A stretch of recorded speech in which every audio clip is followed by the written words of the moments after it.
Olá, queridos, graça e paz, que Deus abençoe grandemente a vida de cada um em nome de Jesus. Chegamos à nossa última aula da matéria Doutrina de Deus. Essa é uma matéria que eu particularmente gosto muito, é uma matéria muito especial e hoje nós vamos finalizar essa matéria.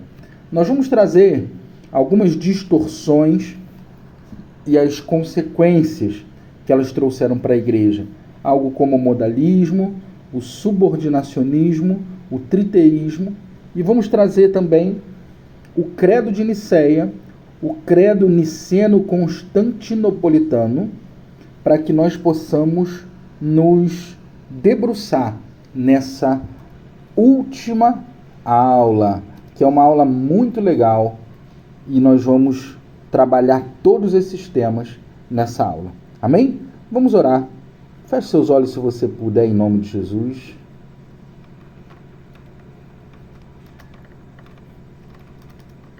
Senhor, em nome de Jesus,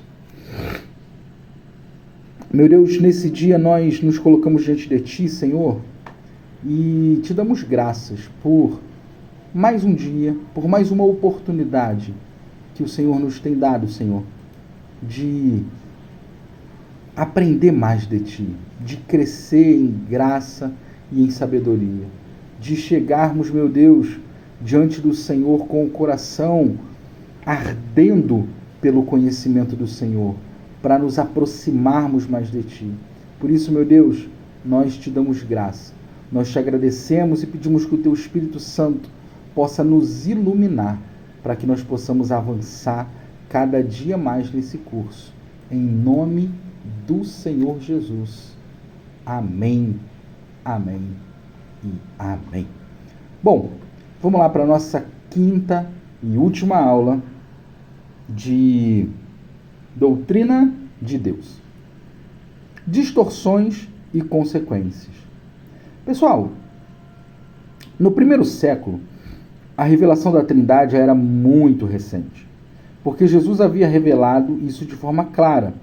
Devido a isso, aliás, porque Jesus, ele não havia revelado isso de forma muito clara, no sentido de expressar de forma literal a questão da Trindade. Jesus é a manifestação da segunda pessoa, o Espírito Santo desceu sobre ele numa pomba, a todo tempo ele se comunicava e se relacionava com o Pai. Ele ensinou sobre a Trindade, ele falou sobre a Trindade, mas era um ensinamento muito complexo e muito difícil para aquele momento.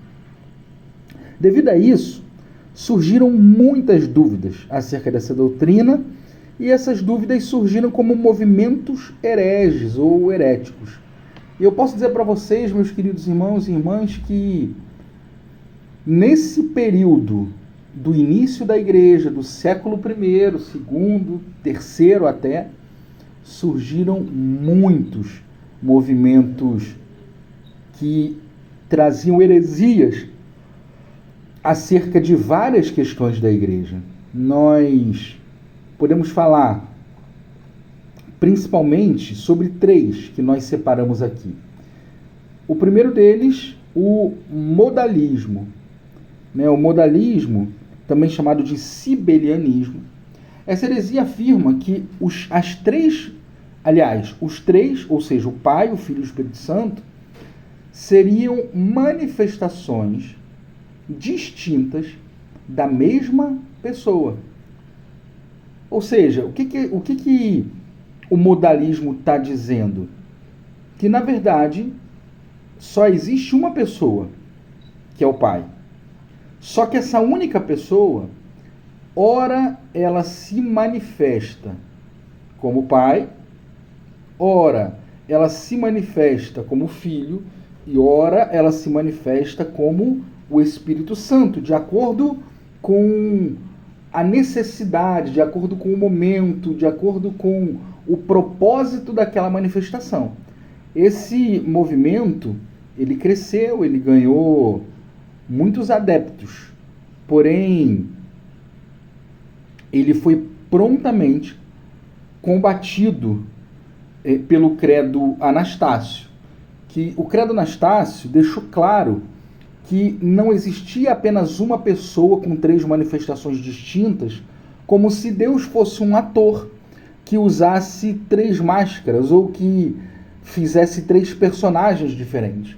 O credo Anastácio ele avançou muito nesse aspecto, reafirmando e deixando claro, combatendo essa heresia, mostrando que, embora Deus seja um em poder, um em glória, um em majestade, são 3 pessoas distintas.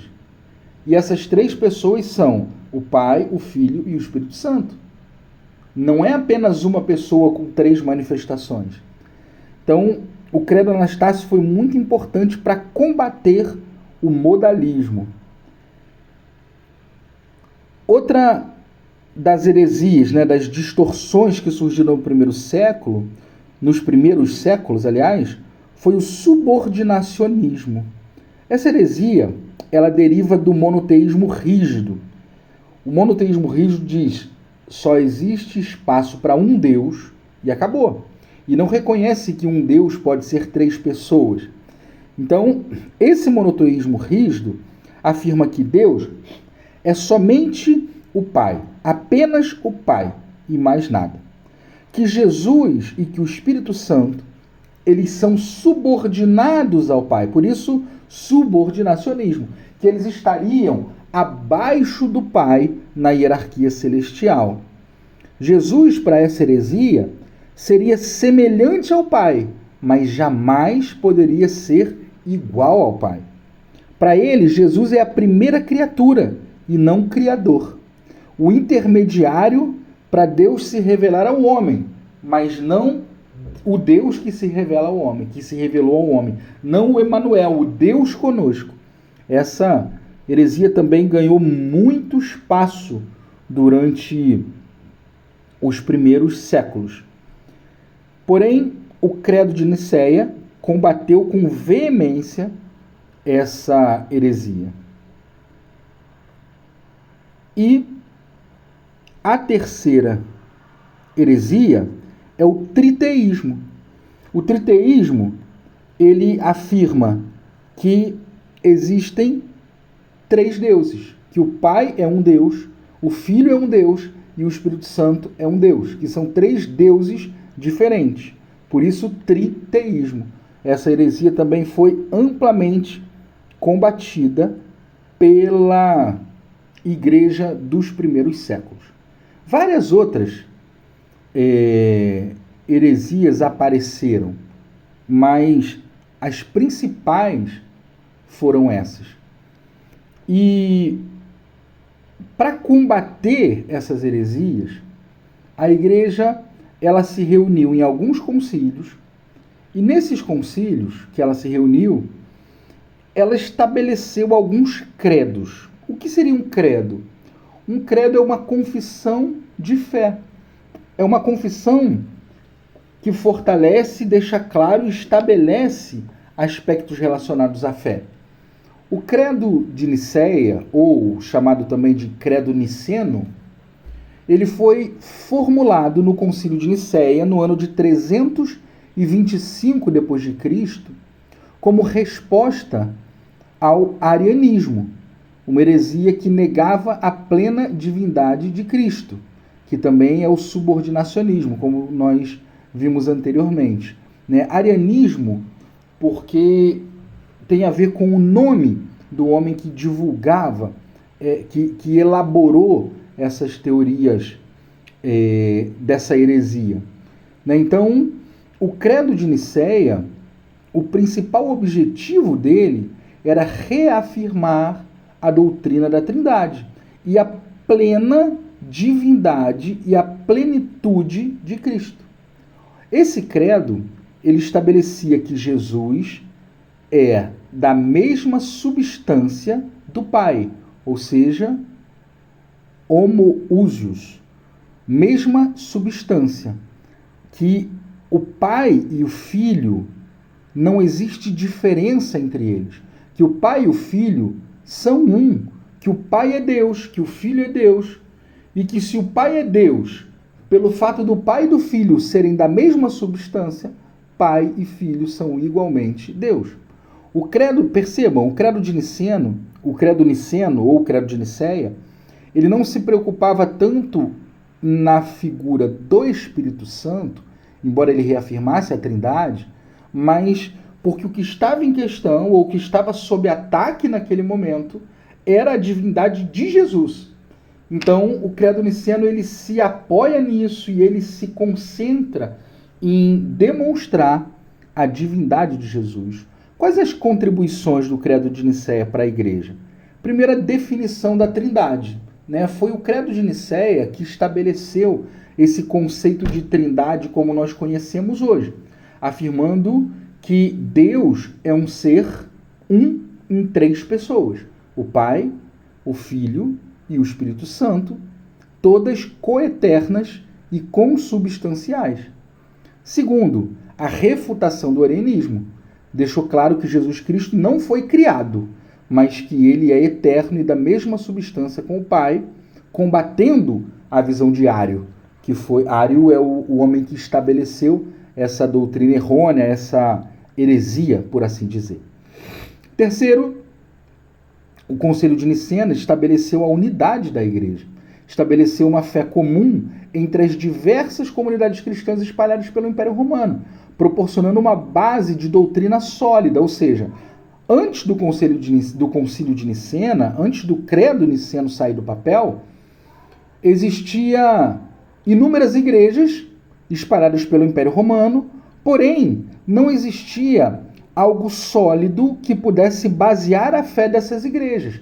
Por isso o arianismo estava crescendo, porque como a igreja não havia se manifestado e estabelecido um documento sério que viesse da cúpula da igreja, da liderança da igreja, para dizer é nisso que nós cremos, acabava abrindo espaço para uma base doutrinária que fosse ampla e que tivesse espaço para essas heresias. Mas a partir do Concílio de Nicena, essa base doutrinária se tornou sólida, forte e estabelecida, clara, a partir do que se estabeleceu no Credo de Nicena.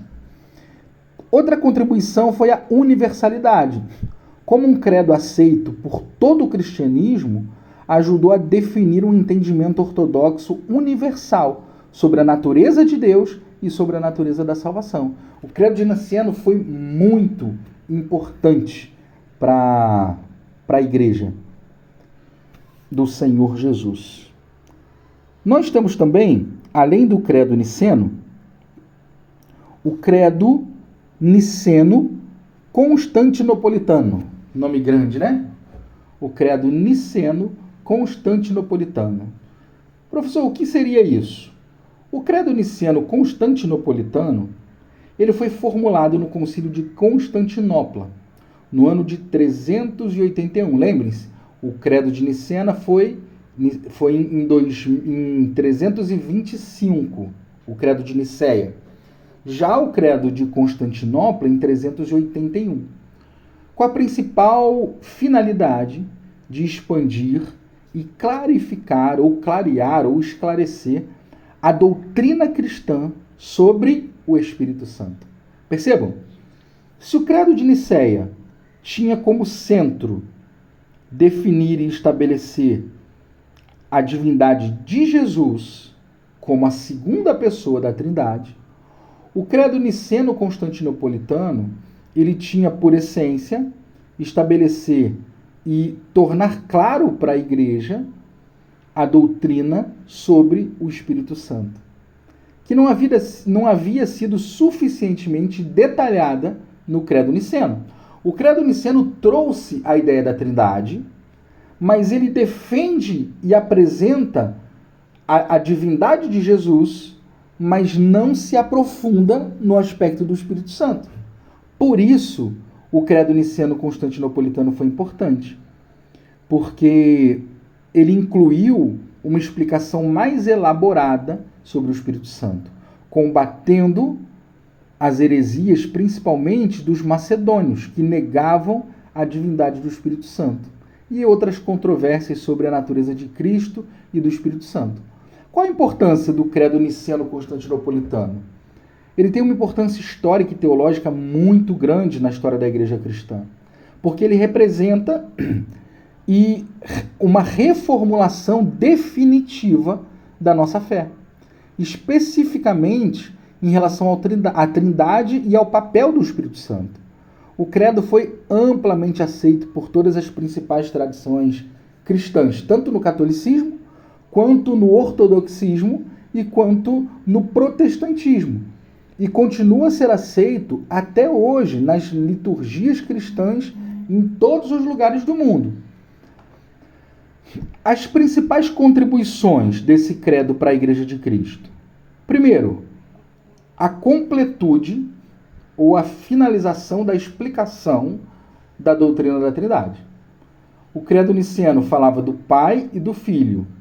O credo niceno-constantinopolitano declara de forma clara e inequívoca a natureza da Trindade, afirmando a coigualdade, a consubstancialidade das três pessoas divinas, o Pai, o Filho e o Espírito Santo.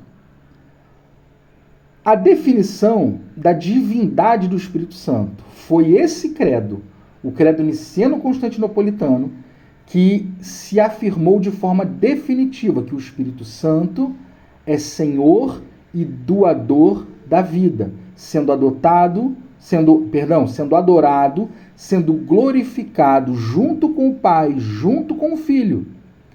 Por isso que uma vez eu ouvi um pastor numa pregação dizendo que não se deve adorar o Espírito Santo. Gente, esse mirou na heresia e acertou a blasfêmia. Porque o Espírito Santo é Deus. E se ele é Deus, ele deve ser adorado. A nossa adoração, ela se direciona ao Pai, ao Filho e ao Espírito Santo, que é o nosso Deus. É um Deus só. Entendem? Então, o credo constantinopolitano, ele nos mostra isso. O credo niceno-constantinopolitano nos mostra que o Espírito Santo, assim como Cristo e assim como o Pai, ele é Deus. E como Deus, ele deve ser adorado, glorificado. Essa definição, ela foi uma resposta muito firme e clara ao macedonianismo. Os cristãos da Macedônia que negavam a plena divindade do Espírito Santo e afirmavam que ele era somente o Espírito de Deus e que não era Deus. Terceiro, uma união cristológica. Esse credo reafirma a doutrina de que Jesus Cristo é verdadeiro Deus de verdadeiro Deus, ou seja, ele é consubstancial com o Pai, e que a encarnação de Cristo foi um evento real e histórico, em que Jesus é ao mesmo tempo completamente homem e completamente Deus. Também, aqui o quarto ponto, a unidade da Igreja, que afirma a unidade da Igreja e a ressurreição. Afirma que a crença na Igreja una, santa, católica e apostólica. Aqui cabe um parêntese. Esse credo, ele fala sobre a Igreja una. Naquele tempo, estavam surgindo várias igrejas que não eram, digamos assim, que pregavam muitas heresias e que não traziam as doutrinas ensinadas por Cristo e nem pelos apóstolos. Só que mesmo assim, foi importante demonstrar e estabelecer que todas essas igrejas eram uma só igreja. E que era uma igreja, foi a igreja criada por Jesus, através dos seus apóstolos. E que esse ajuste de visão trazido pelos credos estabeleceria a unidade doutrinária da igreja. Por isso, uma igreja una, uma igreja com uma visão doutrinária comum a todas as igrejas. Santa, porque ela foi separada por Cristo como sua noiva. Católica, aqui vale um parênteses importante, Gente, quando nós dizemos católica, essa expressão católica não fala sobre a Igreja Católica Apostólica Romana. A Igreja Romana se refere ao romanismo. Porém, a palavra católica, ela é uma palavra do latim que significa universal, ou em todo o mundo. Então, quando o credo fala em igreja una, está dizendo que a visão da igreja deve ser uma só. Quando fala em igreja santa, está dizendo que é a igreja separada por Cristo. Quando fala em católica, está dizendo que isso vale para as igrejas em todo o mundo. E quando fala em apostólica, fala que a igreja de Jesus ela foi fundada por ordem de Cristo e através dos apóstolos. E também declara a crença na ressurreição dos mortos e na vida do mundo futuro, oferecendo bases sólidas para a esperança cristã da vida eterna. Isso é muito interessante, porque é no credo niceno-constantinopolitano que se estabelece de forma mais clara, que se esclarece para a igreja a doutrina da ressurreição dos mortos. Que no fim, nos últimos dias, os mortos ressuscitarão, que o Senhor nos ressuscitará para que possamos estar com Ele, não apenas em espírito, mas ganharemos um novo corpo, um corpo glorificado, assim como Jesus tem um corpo glorificado nos céus. Algumas diferenças entre o credo niceno e o credo niceno-constantinopolitano. Percebam, um não anula o outro, mas o segundo complementa o primeiro. O credo niceno diz: cremos em um só Deus, Pai de todos e Criador de todas as coisas, visíveis e invisíveis. Já o credo niceno, ele menciona a criação dos céus e da terra. Ele diz: nós cremos em um só Deus, Pai, Todo-Poderoso, Criador dos céus e da terra, de todas as coisas visíveis e invisíveis. Segundo ponto, e em um só Senhor, Jesus Cristo, esse é o credo niceno, Filho de Deus, gerado e não criado, percebam? Unigênito do Pai, isso é, da substância do Pai. O credo niceno-constantinopolitano diz: e em um só Senhor, Jesus Cristo, Filho unigênito de Deus, gerado do Pai, antes de todos os séculos. Deus de Deus, luz de luz, Deus verdadeiro de Deus verdadeiro, gerado, não feito, consubstancial ao Pai. Esse é o credo niceno. No credo constantinopolitano ele diz: luz de luz, Deus verdadeiro de Deus verdadeiro, gerado, não feito, consubstancial com o Pai. Por quem foram feitas todas as coisas que estão no céu e na terra? No credo constantinopolitano ele só diz: por quem foram feitas todas as coisas.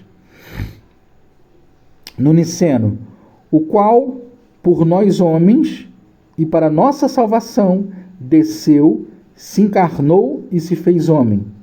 No constantinopolitano: o qual, por nós homens, e para nossa salvação, desceu dos céus e se encarnou pelo Espírito Santo no seio da Virgem Maria e se fez homem. Padeceu e ressuscitou ao terceiro dia e subiu aos céus. Do constantinopolitano: também por nós foi crucificado sob Pôncio Pilatos, e padeceu, e foi sepultado, e ressuscitou ao terceiro dia, conforme as Escrituras, subiu ao céu, onde está assentado à direita de Deus Pai. No niceno: ele virá para julgar os vivos e os mortos. No constantinopolitano: ele virá novamente, em glória, para julgar os vivos e os mortos. O constantinopolitano, ele acrescentou uma frase que não tinha no credo niceno, que diz: e o seu reino não terá fim. Aleluia. Niceno: e no Espírito Santo? Já o constantinopolitano diz: e no Espírito Santo, Senhor e fonte de vida, que procede do Pai, e com o Pai e o Filho e como o Pai e o Filho, adorado e glorificado, ele falou pelos profetas.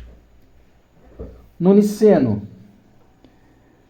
e quem quer que diga que houve um tempo em que o Filho de Deus não existia, ou que antes que fosse gerado ele não existia, ou que ele foi criado daquilo que não existia, ou que ele é de uma substância ou essência diferente do Pai, que ele é uma criatura ou um sujeito, a mudança ou a transformação de todos, falem assim, são anátemas pela Igreja Católica. Ou seja, esses que disserem isso são malditos pela Igreja de Cristo. Já o credo constantinopolitano, ele diz: e na Igreja Una, Santa, Católica e Apostólica, confessamos um só batismo para a remissão dos pecados e esperamos a ressurreição dos mortos e a vida do mundo vindouro. Aleluia. Agora eu separei aqui alguns trechos dos credos niceno-constantinopolitano, que você pode ler depois com calma, está aí nos slides, você pode ler aí com calma. E eu vou disponibilizar para vocês também, lá no grupo, na íntegra, o credo Anastácio, o credo niceno e o credo niceno-constantinopolitano, para que vocês possam ter acesso, ler, tirar dúvidas e que a gente possa avançar. Tá bom? Era isso que nós tínhamos para falar. Que Deus abençoe grandemente a sua vida e na próxima semana nós vamos começar uma nova matéria. Parabéns pelo empenho de cada um de vocês, por terem chegado até aqui, e que Deus abençoe grandemente em nome de Jesus.